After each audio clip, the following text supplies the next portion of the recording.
Sejak kapan kota Selong ada? Inilah sejarah asal mula kota Selong, Lombok Timur.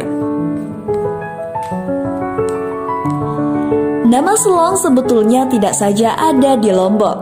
Di beberapa daerah seperti Jakarta, Surabaya, dan Yogyakarta, nama Selong masih bisa kita temukan. Menurut Zul Hakim, seorang wartawan senior Lombok Post, nama Selong sejatinya berasal dari kata Silon, sebutan untuk Sri Lanka pada masa lalu. Silon pada masa VOC berkuasa digunakan sebagai tempat pembuangan seseorang atau tokoh yang dianggap berbahaya.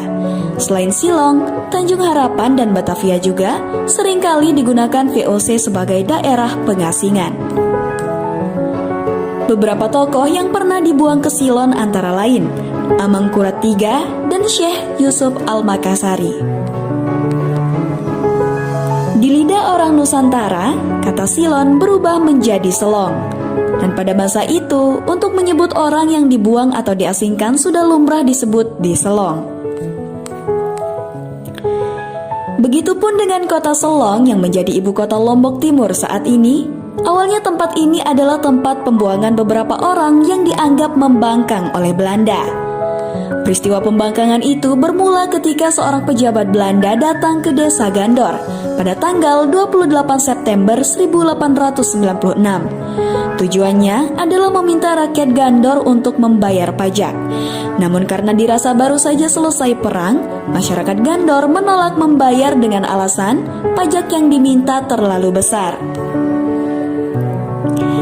Dipimpin oleh Mami Mustiasih dan dibantu oleh Jero Rawit dan Lalu Badil, masyarakat Gandor dan Teros mengangkat senjata melawan Belanda. Sasaran utamanya adalah Sisi. Disebutkan, kantor Belanda di Sisi berhasil dibakar. Belanda kemudian melakukan pembalasan. Desa Gandor dan Teros diratakan dengan tanah. Para pemimpinnya ditangkap dan dibuang ke Banyuwangi. Beberapa tahanan lainnya diasingkan di hutan Selong.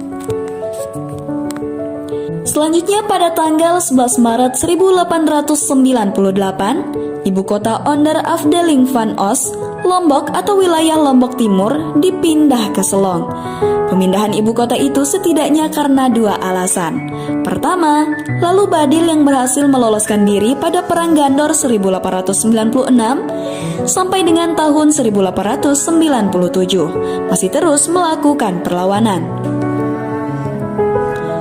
Koran terbitan Haarlem, De Oprekte Haarlemse Koran edisi 15 Oktober 1897 menyebut, sebelum kabur dari penjara, Lalu Badil berhasil memenggal kepala polisi di Sisi dan membakar seluruh bangunan penjara. Karena alasan keamanan itulah, ibu kota Sisi dipindah ke Selong.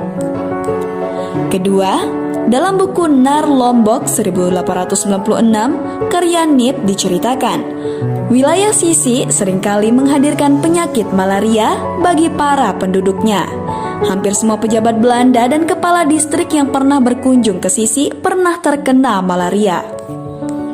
Setelah ibu kota Lombok Timur dipindah ke Selong, Belanda pun mulai membangun kota Selong.